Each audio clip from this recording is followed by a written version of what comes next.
With 2020 finally wrapping up, I'm looking to 2021 as the year to shake up my collecting and add some pretty big items to my PC. Today we're going to talk about the three things that you need to do in order to create meaningful and achievable goals for the upcoming year. I'll also share my 5 collecting goals to give you a kickstart on your goal setting process for 2021.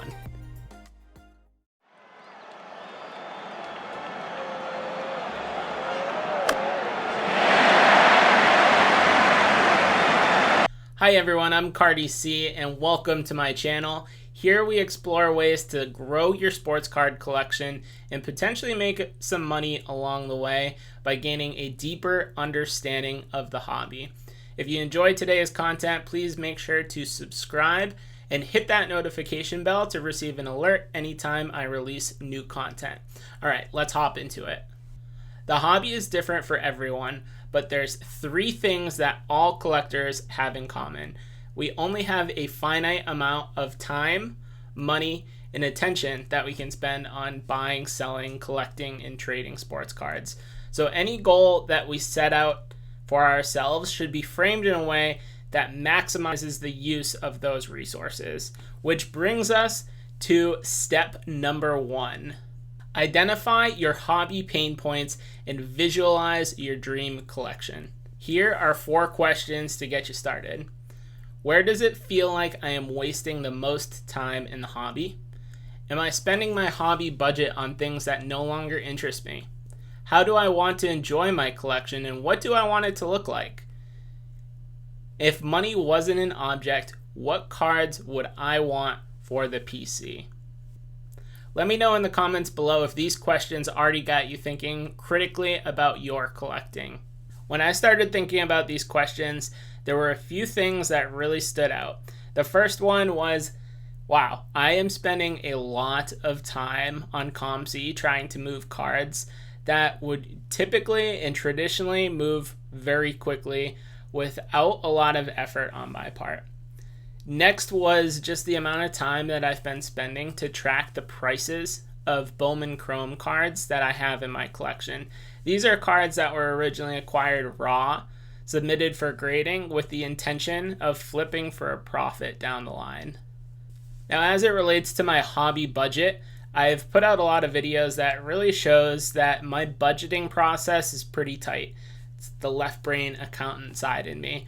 But what I've realized through cataloging and pricing out my collection is that I have a lot of equity in cards that I'm no longer really interested in anymore. I want to be able to enjoy my collection. I want to be able to pick it up, look at it. That means higher end cards, but not so high end that I'll need to put it in a safety deposit box somewhere.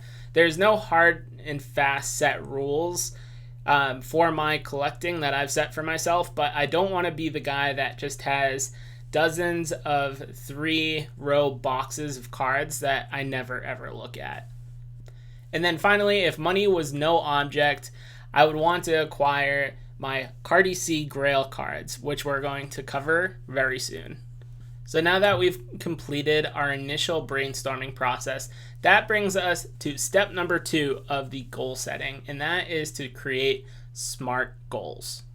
So now what we need to do for step 2 is to take the answers that we got from step 1 and put it into a goal format. The goal framework that I'm going to be using is referred to as the SMART goal setting framework. It is goals that are specific, measurable, achievable, relevant, and time-based. And we'll touch on those a little bit more, but if you're looking for more information on what SMART goals are, there's dozens of videos out on the internet that do a really good job of explaining exactly what they are. But with that as our backdrop, here are the 5 goals that I've set for myself for 2021. I've decided next year I'm going to be a changed person. Now, my first goal is to sell my COMC port, or sell all the cards in my COMC port by March 2021. This one was a little bittersweet. I've really enjoyed COMC as a trading platform, a flipping platform. to sort of scratch that side of my collecting itch over the last couple of years.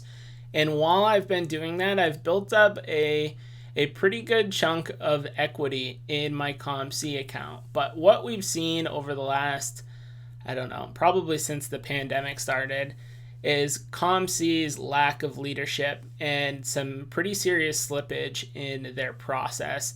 And the last thing I really want is to spend time trying to move cards and have sort of the user base go stale on the platform. It's getting harder and harder for me to sell cards that typically had a lot of interest, but those flippers that were usually the ones that were going out and buying these cards have since migrated to other platforms. I don't want to be the one caught holding the bag, and I don't want to have to send all the cards from COMC back to my house and then have to relist it on another platform just to recoup some of the money that I have in it. So while there are still active and engaged users on COMC, I'm going to just be slashing prices until things move and then taking the money that I had in COMC and deploying it to other parts of my collecting and flipping endeavors. Now, my second goal of 2021 is to refresh the Bowman Chrome inventory that I have. Over the last year and a half or so, I've done a pretty good job of picking Bowman Chrome prospects to appreciate, whether it's Dylan Carlson, Marco Luciano, Andrew Vaughn, Julio Rodriguez. I have a decent chunk of my collection tied up in these young prospects, but what I don't want to happen is I don't want these guys to make their major league debuts and then have their prices tank while I'm still holding on to the cards. I would rather sell a day early and $1 short rather than a day late and 70% short. What I'm looking to do with the money that I generate from those sales is to pick some new Bowman Chrome prospects to speculate on. And that is the key word here. I reserve a certain amount of my hobby budget for speculation and flipping purposes just because I have fun to do it. I have fun doing it, but that is what it is. It's risky, so this is my process to go through and sort of de-risk and de-lever parts of my collection.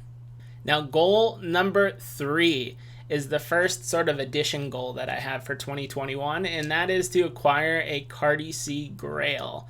Now, if you've been around the channel, there's 3 cards in particular that I've had my eye on that are worth a pretty penny, and they're going to take some planning for me to go out and pick up.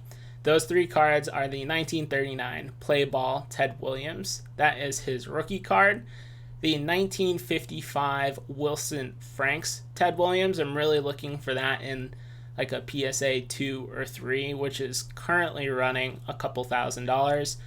And then the last card I have my eye on is the 2018 Gypsy Queen Bases Around the League auto of Mike Trout.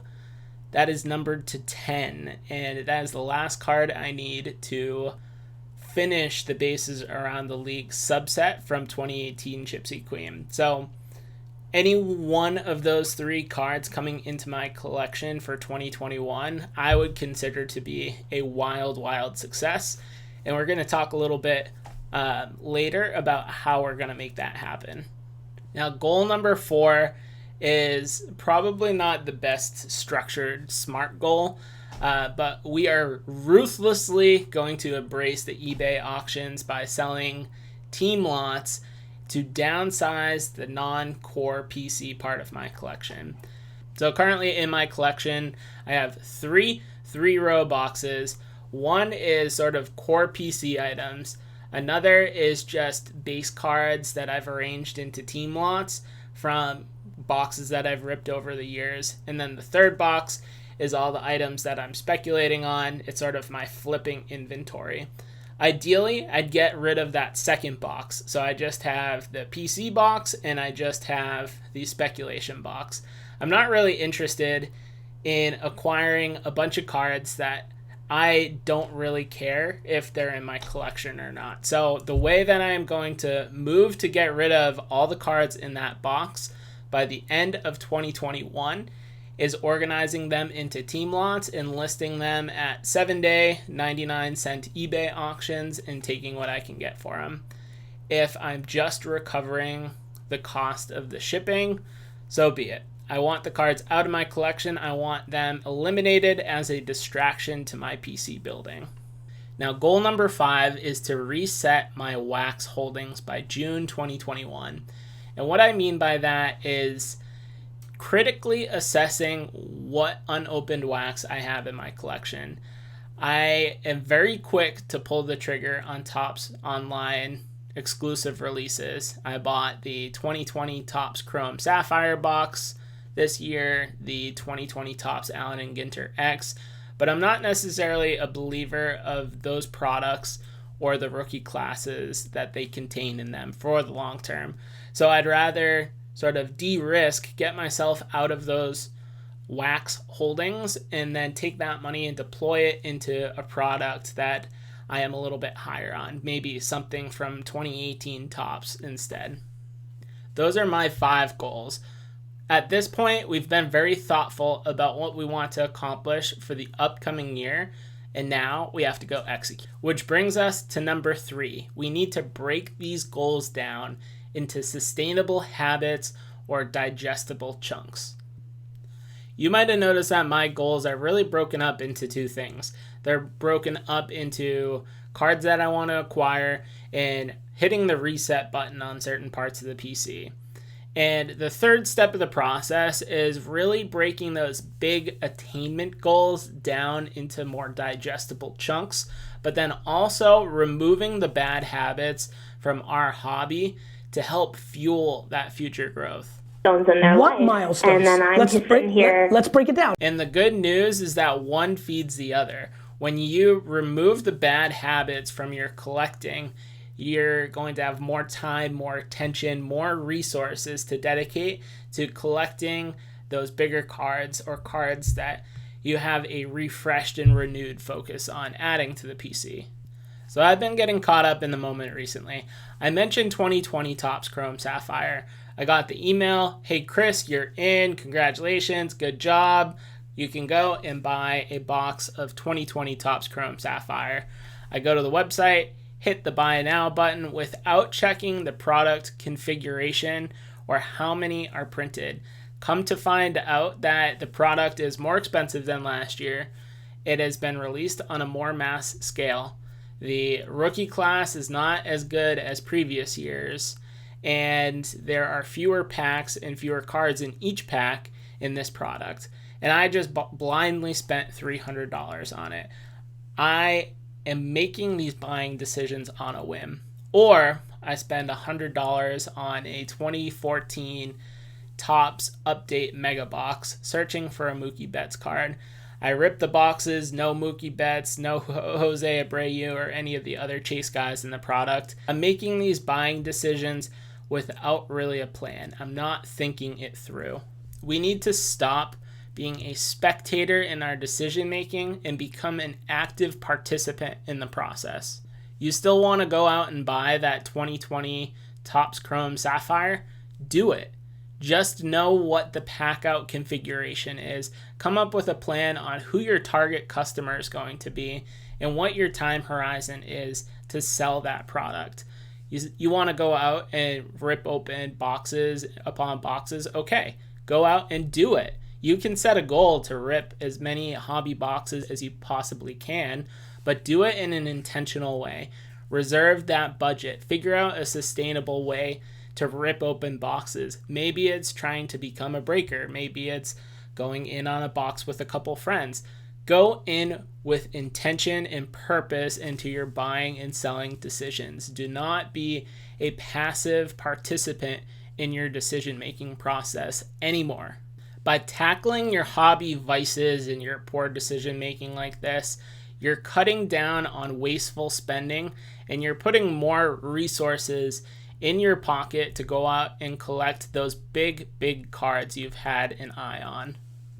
But again, let's not get overwhelmed. We're going to use the funds that we're getting from selling all this stuff. We're going to go out and we're going to target those big cards for our collection. but we aren't going to do that overnight. These cards cost a lot of money. So what are we going to do? We're going to take that price, divide it up into smaller chunks, budget for it. Take an inventory of what you have in your collection, what you feel comfortable moving, and what you no longer want. You are sitting on a lot of equity, even if it's in $3 to $5 rookie cards that you aren't necessarily aware of. Set up those eBay alerts. Go check out auction houses pretty frequently. Layer these steps into your daily hobby process and content consumption. Doing so will set you up for a successful 2021. Let me know in the comments below what your goals for 2021 are. When we take a critical look at the problems that we can identify in our collecting and visualize what we want our collections to look like and package our goals and frame our goals around those things, that is the first step to our success. When we have a clear vision of where we want to be with actionable steps on how to get there, well then the collecting utopia is only a few steps away. I'm so looking forward to the amazing things this community and this hobby will achieve in 2021. And I thank you all for sticking around till the end of this video. I'm Cardi-C. Thank you for stopping by, and I will catch you guys later.